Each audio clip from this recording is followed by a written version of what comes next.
Hello दोस्तों, welcome to my video on data pipeline. Data pipeline एक काफ़ी important topic है फॉर डाटा इंजीनियरिंग। आपने पाइथन सीख लिया, आपने सीक्वल सीख लिया, स्पार्क, सारे चीज़ आपने सीख लिए, लेकिन सारे के एंड रिजल्ट या सारे के जो पॉइंट्स जो ज्वाइन होते हैं वो डाटा पाइपलाइन में होते हैं। तो डाटा पाइपलाइन को समझना, डाटा पाइपलाइन के इकोसिस्टम को समझना, उसके कंपोनेंट को समझना, उसमें जो भी इन्वायरमेंट है, थर्ड पार्टी कंपोनेंट है, उसे भी समझना और डाटा पाइपलाइन को कंस्ट्रक्ट करना, ये आपको आना चाहिए। एज पर योर एक्सपीरियंस, जो कम एक्सपीरियंस वाले हैं उनको low level of data pipeline आना चाहिए, या not more complex scenario solve करें या नॉर्मल सिनेरियो सॉल्व करें, वहाँ तक आना चाहिए। जो हायर ईयर ऑफ एक्सपीरियंस है, मैं जब भी हायर ईयर ऑफ एक्सपीरियंस बोलता हूँ डाटा इंजीनियरिंग में, तो मैं जनरली 8+ ईयर्स ऑफ एक्सपीरियंस को बोलता हूँ। 8+ ऑफ ईयर्स ऑफ एक्सपीरियंस वाले के लिए ये ज़रूरी है कि वो कॉम्प्लेक्स डाटा पाइपलाइन को समझें और डाटा पाइपलाइन के पूरी इकोसिस्टम को समझें। वो डाटा पाइपलाइन पूरी तरीके से इंडिपेंडेंटली बनाए ना बनाए, दैट इज़ डिफरेंट थिंग, लेकिन पूरी इकोसिस्टम को समझना ज़रूरी है। जब आप डाटा पाइपलाइन के इकोसिस्टम को समझोगे तब आप डाटा ऑप्टिमाइज़ भी कर सकते हो, पूरे प्रोसेस को ऑप्टिमाइज़ भी कर सकते हो। तो चलिए इस वीडियो में देखते हैं डाटा पाइपलाइन के बारे में, डाटा पाइपलाइन किस तरह की चीज़ से बनती है और कैसे अप्रोच ली जाती है। अगर आप मेरे वीडियो में नए हैं या आप मेरे चैनल में नए हैं तो प्लीज़ चैनल को सब्सक्राइब करें और वीडियो पसंद आए तो वीडियो को लाइक और शेयर ज़रूर करें। तो चलिए शुरू करते हैं। तो मैंने draw.io ओपन किया है। इसमें फ्लो चार्ट, डायग्राम्स आप आसान तरीके से बना सकते हो, काफ़ी अच्छे तरीके से बना सकते हो। और इसमें आइकन्स भी होती है, जो इंडस्ट्री स्टैंडर्ड्स आइकन है उसे भी आप इस पर यूज़ कर सकते हो, आपको गूगल से वो सर्च नहीं करना पड़ेगा। अब डाटा पाइपलाइन कैसे बनती है, इसमें जाने के पहले समझते हैं कि डाटा पाइपलाइन क्या होती है। डाटा पाइपलाइन ऑटोमेशन है डाटा के मूवमेंट का। तो इसे समझने के लिए पहले समझते हैं डाटा पाइपलाइन में डिफरेंट फेजेस होती है। जैसे injection layer, first phase injection layer क्या होती है कि जहाँ पे डाटा आप इंजेस्ट करते हो। फॉर एग्जांपल डाटा है ऑरेकल में है, डाटा है पीओ सिस्टम में, डाटा है फॉर एग्जांपल न्यूज़ चैनल के काफका सर्वर पे है। आप डाटा को इंजेस्ट करना चाहते हो अपने सिस्टम में। आपकी सिस्टम हो सकती है AWS सिस्टम हो, या आपकी अपनी सर्वर हो सकती है, या किसी और भी तरह का सिस्टम हो सकता है। उसमें डाटा लाने के प्रोसेस को हम लोग बोलते हैं इंजेस्ट करना, या किसी भी स्मॉल तरीके से या किसी भी तरीके से आप डाटा को मूव कर रहे हो अपने सिस्टम में, उसे बोलते हैं डाटा इंजेस्ट करना। सेकेंड थिंग, जब डाटा आपके पास आ जाती है तो उसे आप कहीं रखोगे, तो आप इंटरमीडिएट स्टोरेज रखते हो, तो उसके डिफरेंट लेयर्स है, उसके बारे में भी जानेंगे। तो आप डाटा को रखोगे, फिर डाटा को जब इंटरमीडिएट रूप से स्टोर करोगे तो उसे फिल्टर करोगे, उसे ट्रांसफॉर्म करोगे। कहने का मतलब डाटा ट्रांसफॉर्मेशन, फिल्टर करना, ग्रुप बाय करना, या जो भी बिजनेस लॉजिक है आप उसमें अप्लाई करोगे इन द कंप्यूट लेयर।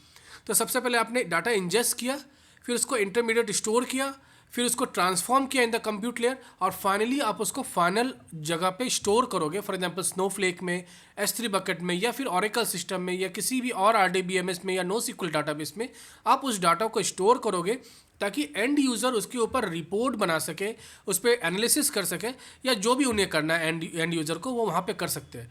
तो इस पाइपलाइन में 3 सबसे इंपॉर्टेंट फेज होते हैं। सबसे पहले injection layer, second transformation layer, and third is the storage layer.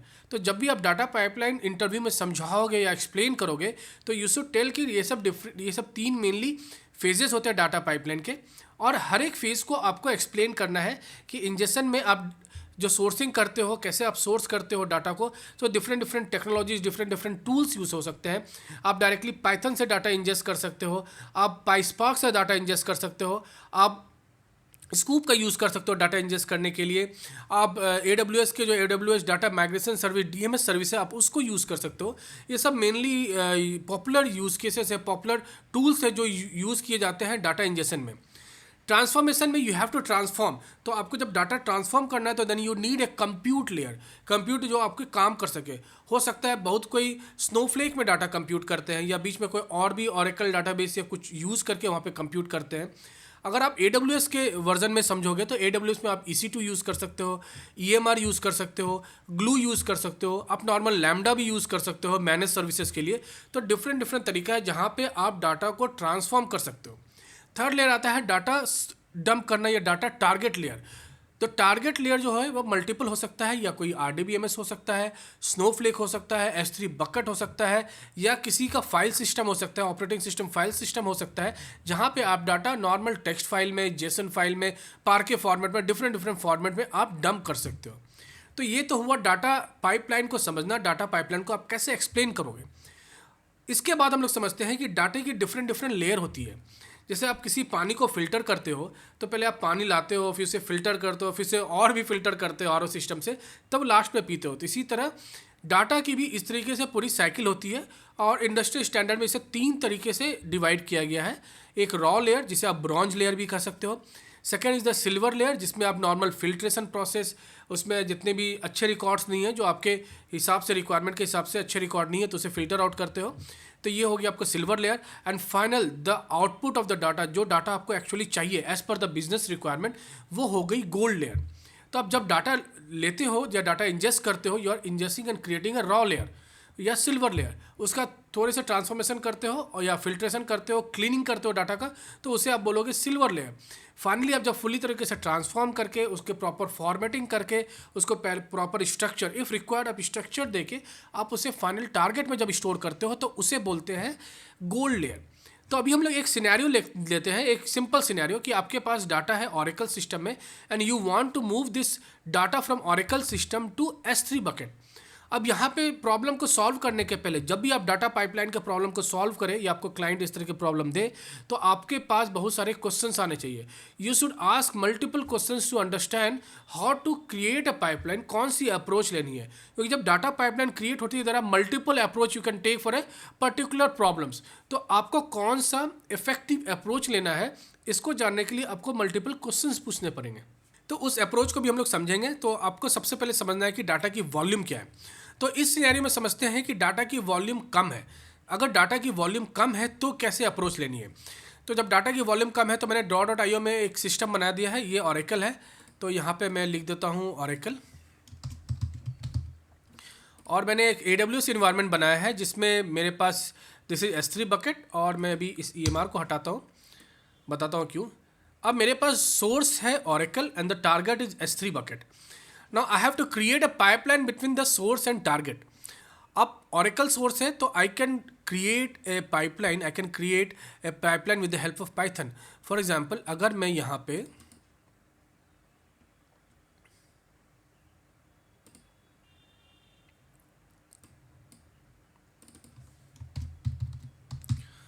Python use करके डाटा को फेच करूँगा और डाटा को मैं पुट कर दूंगा S3 बकेट पे।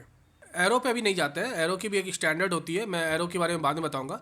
तो आप पाइथन में एक प्रोग्राम लिख सकते हो, नॉर्मल प्रोग्राम लिख सकते हो, जो ऑरेकल से कनेक्ट करके डाटा पुल करेगी और डाटा मूव कर देगी S3 बकेट में। You can create a normal storage, एक आप यहाँ पे रॉ लेयर भी क्रिएट कर सकते हो, लेकिन एक सिंप्लीफाइड वर्जन हम लोग समझते हैं कि with the help of Python you can pull the data from Oracle and put it into S3 bucket. आप ये पूरे पाइपलाइन को अगर ऑर्केस्ट्रेट कर सकते हो, शेड्यूल कर सकते हो, और भी जो रिक्वायरमेंट है मॉनिटरिंग की या लॉगिंग की, वो सब लगा के आप एक डाटा पाइपलाइन क्रिएट कर सकते हो। This is very simplified form. लेकिन इन केस अगर डाटा ज़्यादा है, when you have a huge number of data, data की जो वॉल्यूम है वो बहुत ज़्यादा है, तो उस केस में आप क्या करोगे। उस समय मैं रिकमेंड करूँगा कि नॉर्मल पाइथन प्रोग्रामिंग से आप डाटा फिच नहीं करोगे। You have to use big data technology. As a data engineer you have to use Spark. आप स्पार्क में स्पार्क यूज़ करोगे। With the help of Spark you will connect to Oracle database. तो मैंने यहाँ पे spark ले लिया है, ये AWS इन्वायरमेंट में काम करेगी, तो मैंने इसे अंदर ले लिया। अब स्पार्क को रन करने के लिए we need some compute layer, right. तो EMR will be the best thing for the compute layer अगर हम लोग AWS यूज़ कर रहे हैं। This is my AWS environment. तो यहाँ पे मैं यूज़ कर दूंगा EMR, right, and this is my S3 bucket. I will use 2 layer. तो मैं इसे थोड़ा इंक्रीज कर देता हूँ साइज़ को।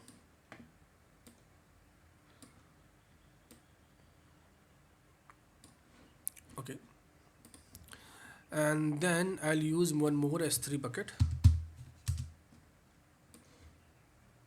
So I'll put one text file here, I'll write it here, gold layer, and similarly I will use this and I will use it here as a raw, या आप सिल्वर बोल सकते हो। मेरे केस में the raw silver bronze एक ही है, तो I use it as silver. So in my case the raw layer या ब्रॉन्ज लेयर या सिल्वर लेयर आप बोलो, सब मेरे केस में एक ही है। तो एक ही लेयर में यूज़ कर रहा हूँ for removing filtration process, and the same other thing you will use some transformation and put into S3 bucket. Right. So we need one more EMR. Like there will be a single EMR, but for the representation, I'll use one more EMR here, and that will be done here. The same thing. I'm going to copy it and paste it here and here. Okay. So अभी क्या होने वाला है कि the Spark system will pull the data from Oracle, and it will run on EMR, right? And then when the EMR के ऊपर Spark जब Oracle को कनेक्ट करेगी, Oracle से डाटा मूव करेगी, in the Spark you will have the driver to connect to the Oracle system. आप Oracle से data collect कर सकते हो, फिर आप EMR में रन करेगी वो Spark, because Spark needs some place, some compute layer to run it. So EMR is the best for running the Spark in AWS environment. And finally the output will be put into this silver layer.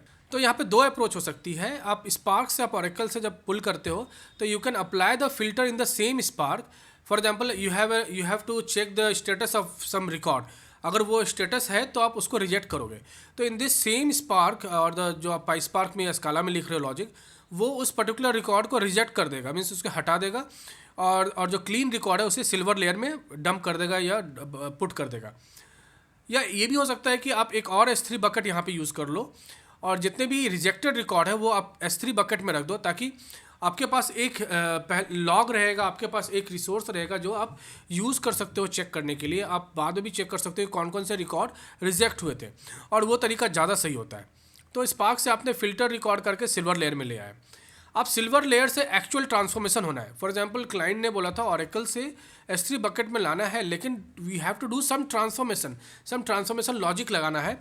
तो यहाँ पे एक second spark चलेगी जिसकी obviously logic अलग रहेगी, इस logic में ट्रांसफॉर्मेशन रहेगी. So you will have to Spark application, both will run in the same Spark, same in EMR environment, but these are two different Spark. So for the representation purpose, I have used it differently. So आपके पास दो different application होगा Spark का.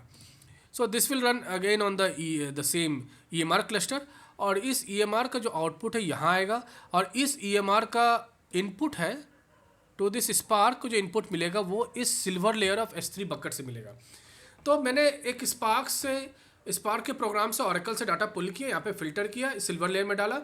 Now this silver layer becomes the source of this Spark program, and this Spark program is going to do the transformation. ये transform करेगा in this EMR cluster, and this will put the data into the gold layer. ये एक simplified version from moving the data from Oracle to S3 bucket. अब यहाँ पे की point क्या था? की पॉइंट है कि डाटा की वॉल्यूम क्या है. अगर डाटा की वॉल्यूम कम है तो आप नॉर्मल पाइथन प्रोग्राम लिख दो, डाटा की वॉल्यूम ज़्यादा है तो आप स्पार्क से लिख सकते हो. But ultimately client has to decide, you can suggest the client, और उसी हिसाब से आपको आगे बढ़ना है. तो आपने ये तो प्रोग्राम बना दिया, लेकिन इसे ऑटोमेटेड रूप से चलाने के लिए आपको ऑर्केस्ट्रेशन टूल चाहिए. तो हम लोग जनरली इसको दिखाने के लिए will create this like this. So will create a horizontal box, and we will write here any orchestration tool, like we'll use Airflow to schedule the job, or you can use the step function inside the EMR cluster in the AWS. आप step function के through भी कर सकते हो, normal lambda से भी कर सकते हो, और लेकिन there will be multiple dependent job, तो step function will be better. अभी एक्सटर्नल शेड्यूलर की तरफ जाते हैं. Airflow can be use. Then for monitoring it either you can use CloudWatch, और you can use data pipeline, any data pipeline like Datadog, Datatrace, Splunk. जब complex scenario होता है, जब कॉम्प्लेक्स डाटा पाइपलाइन सिनेरियोज होती हैं, तो वहाँ पे यूज़ करना पड़ता है डाटा ऑब्जर्वेबिलिटी का जो फीचर्स होते हैं विद द हेल्प ऑफ डाटाट्रेस और स्प्लंक. अभी उसके डिटेल में नहीं जाएंगे. अभी यहाँ तक समझते हैं कि you need airflow for the orchestration purpose. तो ये था सिंप्लीफाइड डाटा पाइपलाइन बनाने का तरीका. मल्टीपल और भी अप्रोच हो सकते हैं इसी सेम चीज़ के लिए. I can use Sqoop to get the data from Oracle, put it directly into S3 bucket. For that I will not use Spark, and in the Sqoop I can increase the parallelism also. So depending on the scenario, data volume, हम लोग इस काम को कर सकते हैं. अभी next video में हम लोग more complicated scenario of the data pipeline को देखेंगे, when we are trying to move the data from Oracle to S3. So उस सिनेरियो को कैसे टैकल करते हैं, उसमें अगर मल्टीपल स्टेजेस है तो कैसे टैकल करेंगे. तो आज के वीडियो हम लोग एक सिंप्लीफाइड डाटा पाइपलाइन को समझे, और एक नॉर्मल एग्जांपल लेके ये समझे कि डाटा पाइपलाइन में क्या क्या क्वेश्चंस आ सकते हैं, क्या क्या तरीके से आप डाटा मूव कर सकते हो. नेक्स्ट वीडियो हम लोग more details and more complicated scenario देखेंगे. होपफुली आपको ये वीडियो अच्छी लगेगी और आपको मदद भी मिलेगी इस वीडियो से। आप प्लीज़ अपने क्वेश्चंस कमेंट में पोस्ट करें और चैनल को सब्सक्राइब करना ना भूलें। चैनल और वीडियो को लाइक और शेयर जरूर करें। फिर मिलेंगे नए वीडियो के साथ, पार्ट 2 इसकी डाटा पाइपलाइन के पार्ट 2 के बारे में मिलेंगे और वहाँ देखेंगे मोर कॉम्प्लिकेटेड सिनेरियो। तब तक के लिए good bye, take care and happy learning.